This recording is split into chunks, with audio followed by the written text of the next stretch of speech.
I'm really excited to be here. I've submitted talks a couple of years and wasn't able to break through, but it's great to be here now. We have some projector problems today. We're just going to roll with it. You know, if it fritzes out a little bit, take your eyes off of this, put your eyes on me, right? And we're a little bit clipped on the top and on the sides, and that's okay. We're just going to live with it. So my name is Bruce Tate. The brain power behind this talk is James Gray. He's a brilliant man, one of my best friends in the industry. And I provided a lot of the structure and direction. This is a 2-year project, even though it's a short book. There's a lot of thought behind it. I hope you enjoy what we have to say. I tweet at Red Rapids, and I want you to give a great round of applause to Groxio because they're paying for me to be here. So we call Groxio career rocket fuel for curious coders, and the reason is that we believe that programmers in this country and across the world basically learn to do one thing well, and that's great in the short term. It's horrible for long-term career development and productivity. So we believe that a whole generation of developers are getting carpal tunnel of the brain, right? And it's not just career developers, it's also open source developers. So we focus everything that we do on breaking through and providing content to make people a little bit more curious. I know the real reason that you're here, you misread the title as Bring on the Freebies, right? So we have a drawing. We've got an announced prize and an unannounced prize. The announced prize is that we're giving away a yearly subscription to Groxio, which is $150 value, and 6 programming languages and then some concepts after that. And you only have to remember 10 characters. It's Grox like fox.io. Remember ones and zeros like understanding programming languages /LA. That's grox.io/LA. And then you basically have to say, hey, we'll get at least one of your newsletters, and then you can enter for a drawing. That's really all there is to it. And our newsletter will focus on things like some Elixir tips and programming language tips, and it's not just about the marketing side. So I want to talk a little bit about the overall concept of designing Elixir systems in OTP. And we initially titled this book Programming OTP, but as a lot of people discover, most of writing OTP is about writing beautiful Elixir first. And if you start a project as with the idea of building something for OTP, many times you're steered wrong. So what I'd like to do is talk about the layers in a smart Elixir system. Sometimes those will include OTP and sometimes they won't. Fair enough? So we're going to talk about this sentence, and I'm going to make you repeat it after me more than once, okay? So it's do fun things, with big, loud worker bees. One more time. Do. Okay, and so why do I have you remember that? It's a mental mnemonic. It's a mnemonic for understanding the layers of a full Elixir component, a small application. And this, I'm avoiding the word application in every sense but one, because application in the Erlang and Elixir ecosystems is a bit overloaded. Is that thing the thing that I'm deploying? Is that thing the thing that a customer sees?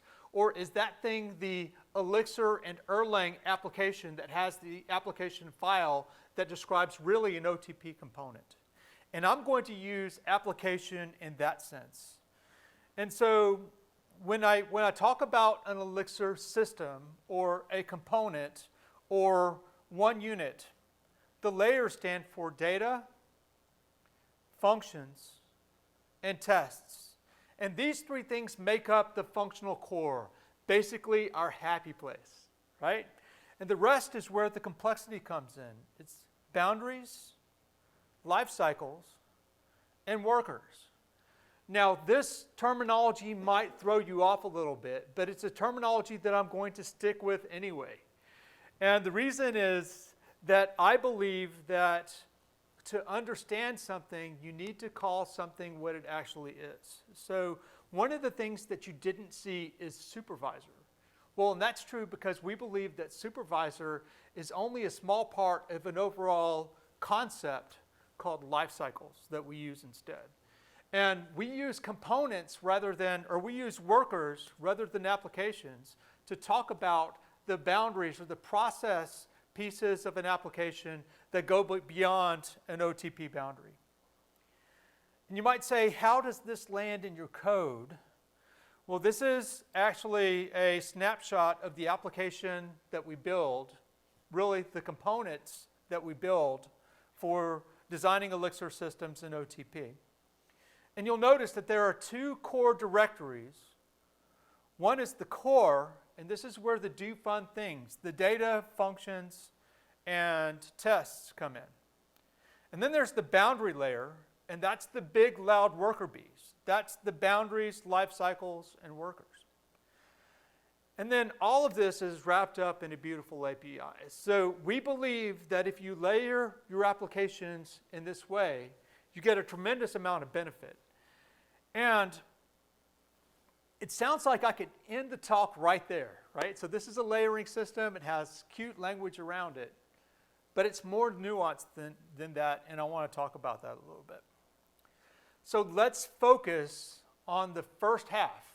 So the do fun things. And where do we put this in our code base? What's it called? The core. That's right, the functional core. And I actually was so happy I almost did a backflip when I was in an open source project and I saw core pop up. And it was a developer that I really follow for his work in the Pony ecosystem. His name is Kevin Hoffman. Great man, great writer. And I saw his organization with functional core, and he said, wow, I use these techniques, and my Elixir got a lot simpler, and that's what we're after. So I want to leave you with a core concept for each of these six pieces of the mental mnemonic that I'm talking about. And so for do, which is data, the word that I want to leave you with is harmony. You know, functional programming and object-oriented programming treat data dramatically differently. And I believe that Elixir developers don't always get that nuance. So I believe that there is a cost to immutability and to building immutable data structures. Let's talk about that a little bit. So in an object-oriented system, if I want to change this 4 to a 0, I go straight to the 4 and drop a 0 in there. And we know that Elixir isn't this way, right? Because Elixir data structures work in a different way. In fact, if you look at this list of 1, 2, and 3, that's actually 4 different lists. And since it's immutable, each one of those 4 lists will stay around until the whole thing is garbage collected. So I want to count those lists. Well, there's kind of this empty list that's on the end. There's the list of 3 concatenated with the empty list, or 2, 3 blank, or 1, 2, 3 blank, right? So the cost of changing an element in a list is dramatically different depending on whether you're changing the head or whether you're getting closer to the tail. So the idea is that if I have long lists, if I have big maps, changes can be more expensive. But that's okay because we believe that by staying within, that we get back more than we spend as we embrace the functional data types, if we have harmony with functional data structures. And here's what I mean. So if I'm able to embrace immutability, for example, if I've got a bank, rather than thinking about a balance, I should be thinking about transactions and rolling up those transactions to get a bank balance. It makes all the sense in the world. And in fact, in other ecosystems, like the closure ecosystems, I even have whole databases that work this way. So instead of CRUD, and what does CRUD stand for? Create. Yes, create, read, update, delete, right? What we really need to be looking at is the less interesting acronym, CUR, right? Creates and reads. That's where it's at. If I can build a data structure where I don't delete and I don't update, I'm living more in the immutable world, and my applications get much easier to maintain. My algorithms get much cleaner, and I get to live in a pure land for longer. So the word that I want to leave you with for data is harmony. Stay in harmony with functional data structures. The second word that we're going to talk about is fun, and that's the functions. And the concept here is this is my happy place, right? So this is the core. And the core is about pipeland instead of withland. It's about certainty and sanitized data. If you were building an application, it would be more of a library than a full OTP application. And here, I hear a lot about purity being the goal, but purity is not the goal. In fact, we have two different concepts in our functional core in Designing Elixir Systems that aren't pure at all. One of them is random uniform, right? So we need to be able to build in our tests little elements that are randomly created. And we need to be able to timestamp things. These concepts work in a functional core just fine. It's not purity that's the goal, it's the right abstraction that's the goal. And when I embrace concepts like these, I'm going to pay the price sooner or later. And it really comes in my test layer in Designing Elixir Systems. But that's okay, I'm willing to pay the price because I have a beautiful abstraction layer that wraps up the concepts that I'm trying to build. So the last thing that I want to leave you with is the idea of reducers. And for you advanced developers, this may be stuff that you've seen before. I ask you to bear with me for a second so that we can introduce new Elixir developers to some of these concepts. So if I have a list and a function that adds X and Y, I can apply add to everything in the list and reduce that to an integer value.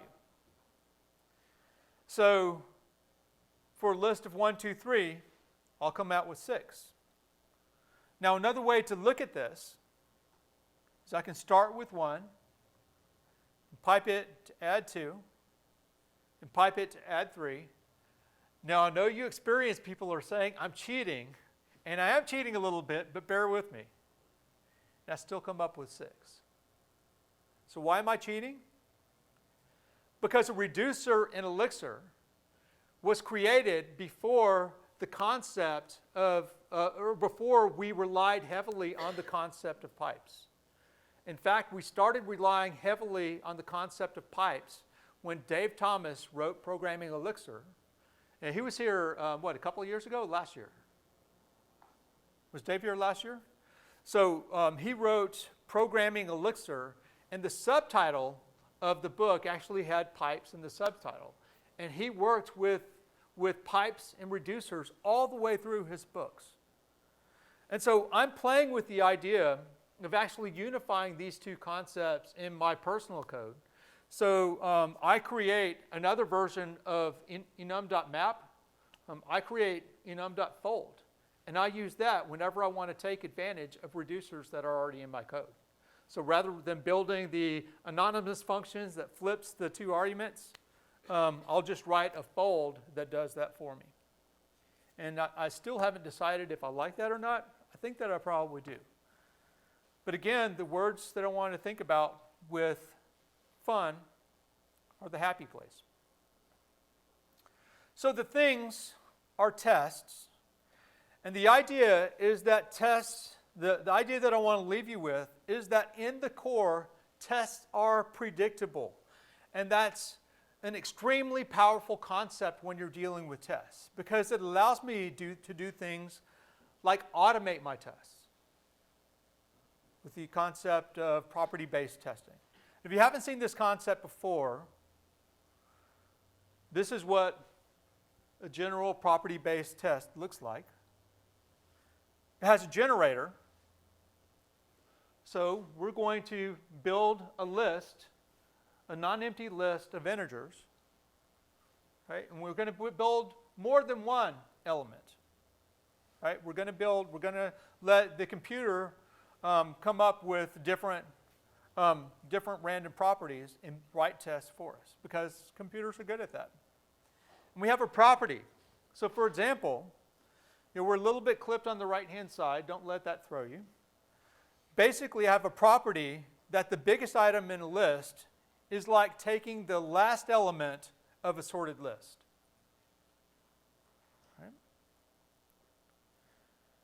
And then I come up with this beautiful test that does the work of dozens or hundreds of regular tests. And so this code came from this article.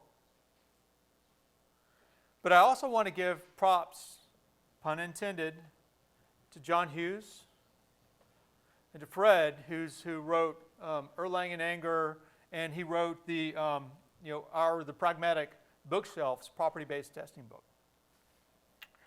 So I also want to prop up. Sorry, I'm on a roll here, but I want to add to the idea. I want to give credence to the idea that we can pipe in our tests. And so we're clipped a little bit at the top, but I'm basically starting with a list of 1 and 1. And this is an example from my Tetris video series that you can see on Groxio. And I pipe that through a number of concepts. So I can pipe that through points.mirror, and then I can check to see what the point is, what the value of the list of points is at that point. And then I flip, and then I rotate, and then I rotate again. And so it's easy for me to see the story that's being told with the test. So imagine me writing this same test with a bunch of intermediate values. It'd be pretty oppressive. But here, what I'm doing is relying on a code base that has a lot of reducers and telling that story in my test just as I tell it in the rest of my code base. And it turns out that assert point is a reducer. And the way that we make it a reducer is to actually just take that first argument and return it. And the reason that this works is that assert is not actually a pure function. It's a function with side effects that all it does is feeds an assertion and its associated successor or error structure into a data structure that the X unit can then process. And I want to pay attention. I want to put a marker down at this point that this side effect, that this actual model is doing something that's pretty powerful that we'll talk about when we get to boundaries. We're turning errors or successes into a stream of data that we could then process. So this basically takes something that's very complex to process to something that's much more straightforward to process, even though I'm dealing in a layer of uncertainty. So the other idea that I like to use in my tests is that we can use streams to process impure data. So this is another example from Designing Elixir Systems with OTP.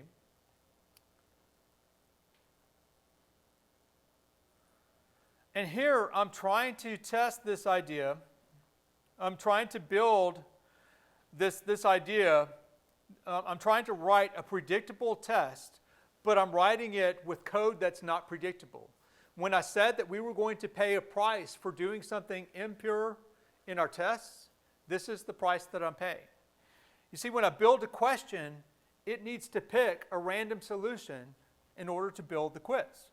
So all I do is stream repeatedly until I hit the value that I expect. And so if the test times out, then it's going to break. And so, so that's basically the approach that I'm using here. So this is the predictable value that I'm looking for. So I translate something that's unpredictable to something that's more predictable. And that's the word that I want in the core of my tests. Okay, so we've moved through the first half of our sentence. So say it with me. Do fun things with right. Do fun things with big, loud worker bees. So now we're going to move into the second half. And where is the second half? Where do we put that in our code? The boundary, right. It's not the core, it's the boundary. So the word that I want to attach to the boundary is the dirtiest word in a programmer's language. Maybe. Does this work? Maybe, right? And that has just a staggering impact on our code. And so a lot of Elixir developers have completely abandoned the pipe because we're working with too much unpredictability. And to me, that's a symptom that the boundary layer is too big and the core is too small. Because the core is where things have been cleaned up and sanitized and where you get the predictability. So boundaries aren't just OTP. They're also anywhere that you start to throw uncertainty into the picture, like executing additional processing, like managing complexity where there might be more mistakes, like working with processes or unsanitized code. And this takes me into a sadder place than pipeland called withland. And it's okay, with is a powerful compositional feature. And Elixir is a better language for having it, but it's not as concise and it doesn't tell the story that pipeland tells. You know, a lot of you know this about me, but I am a pretty much hardcore dyslexic. I misspell about every third word on my website, in my books. But one of the powers that it gives me is I am able to take a block of code and immediately tell when it's trying to do too much or when there's too much ceremony baked in. So one of the things that it drives me to do is to work as hard as I can to shrink my boundary layer and increase my core layer. So for those of you you new Elixir developers who don't know exactly what width is, this is an example of width. So let's see if I can stay within the tape. Okay, so basically what we're going to do is move down these conditions as long as I match what's on the left-hand side. And then I can return an expected result. If at any time I fail, I'm going to take the result and return it. In this case, if I fail, I'm getting an error condition. You could say, width makes me sad. I want more pipes, more reducers. I want more happiness. What do I do? So one of the things that you can do really easily is look at your OTP handlers and just take a look at how fat they are. I want to keep my handlers really, really skinny. I know that this is clipped. I'm not really after the definition though. I'm really after the size of the handle event. And you'll notice that I've extracted the move and the new game. So these are from my Tetris series that talk about how to do, that basically talks about live view.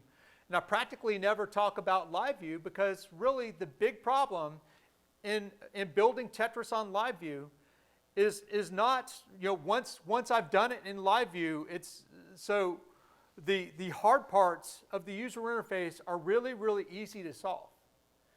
And so most of the work goes into building the next frame in a reducer with small, skinny handlers. And that's exactly what I want. So if I ever get, I often get the criticism that your live view videos don't have enough live view in them. And I'll take that and I'll own that because I strove for that pretty hard. Where I'll really feel bad is if I write a live view book and there's not enough code organization in it, and somebody says, well, okay, but how does the design fit into my overall problem? The first problem is really much more important. So the second thing that I can do is the same thing that Jose did with the test unit, and that's translate the data into errors, or translate errors into data. So this is completely backwards, isn't it? Represent error as data. So here's an example of the concept. So I have some work that raises an exception. So how do I translate that to an error? It's really simple. I use a try. And then once I have the stream,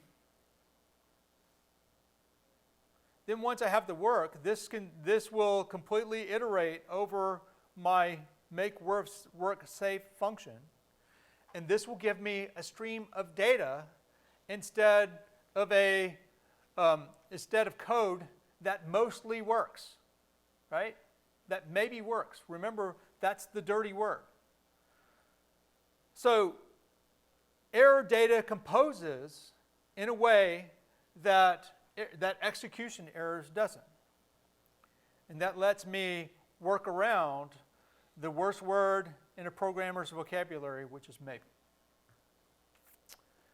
Okay, so you probably think that at this point in the talk, I'm ready to get to some real down and dirty OTP. I am sorry to disappoint you, but that's not where we're going. What I really want to do is change your paradigm. So let's look at a couple of little pieces of code from Designing Elixir Systems and OTP.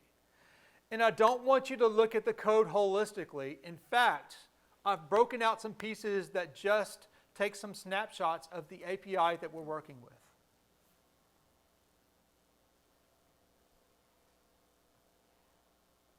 Start. Look something up so that I can start it, or shut it down, or restart it. Start linked. Configuration for starting. These are not supervision things. These are lifecycle things. So what's the British comedy with the guys who live down in the basement?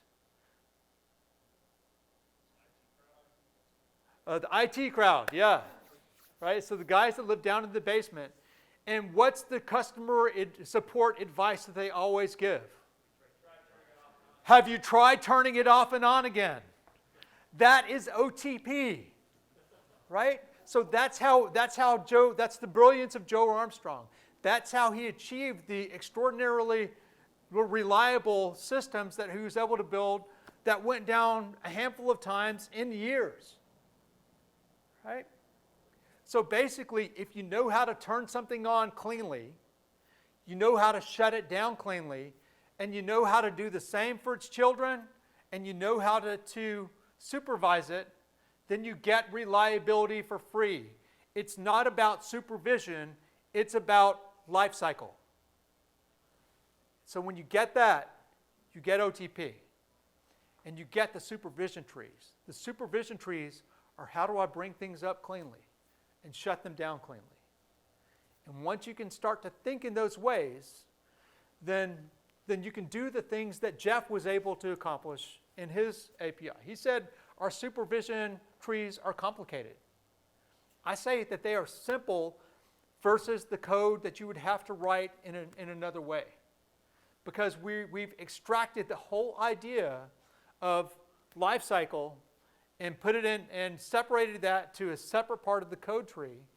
And then we augment that with configuration. So a tiny part with code and configuration versus a large part to deal with errors in a more holistic way. So I'm really talking about clean startup and shutdown and supervision that gives me all the OTP goodness. So where I want to go with this book is to the paradigm. Right? That we're not talking about supervision, we're talking about lifecycle.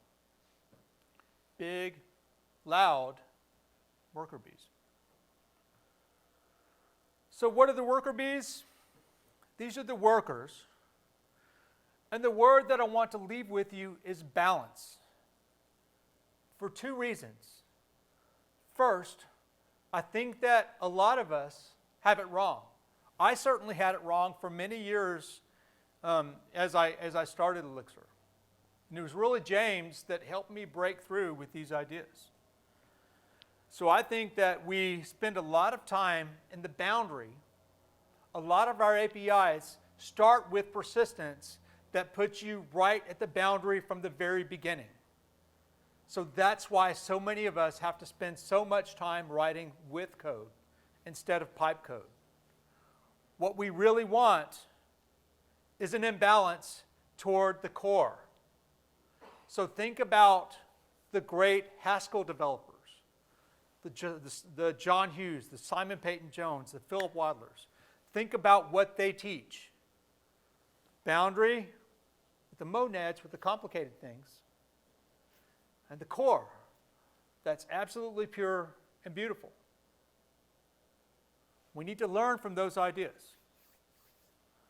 So one of the things that I want to leave with you, the last major concept that we'll talk about, is the idea that we should work to delay the persistence decision. Not whether to persist, but where in our architecture to persist. So I want to leave you with a couple of the lines of code in the application that allowed us to write 6 chapters of our book before we even touched the idea of persistence. And we built something that was more beautiful and more reliable. And we initially picked a problem that was complex with nuance. And we got to a beautiful persistent solution anyway. So what we do is somewhere in our environment, we declare a persistence function. And then when it's time to call it, like when the user is answering a question, when we want to build some persistent data, we pass the persistence function through. And we call it in our boundary layer.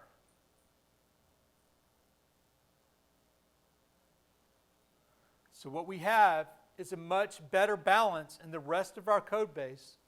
This is a little uglier, but it allows us to build much more beautiful code in our core. And we think it's worth it. Balance. Really imbalance towards the core. So that's what we mean by the sentence, do fun things with big, loud WorkerBees. Now, not every application that you write will have every one of these layers. In fact, a lot of the applications that we write will use the OTP infrastructure that somebody else has already written, like LiveView, like Scenic, like Broadway. But you'll still have boundary layers anyway to handle things like to sanitize user input, to handle uncertainty in processes. So if you like what you've seen and you want more teaching like this, you want to try it out first? Maybe you'll win a free copy. Cost you 10 characters and then follow in the directions, grox.io/LA. Or you can buy the book, Designing Elixir Systems with OTP, or you can just sign up for Programmer Passport, where we'll teach you ideas like this across other languages. We think it's really good for your career. We think that your manager will be behind you doing it in a long-term way so that you can stay healthy and avoid that carpal tunnel of the brain.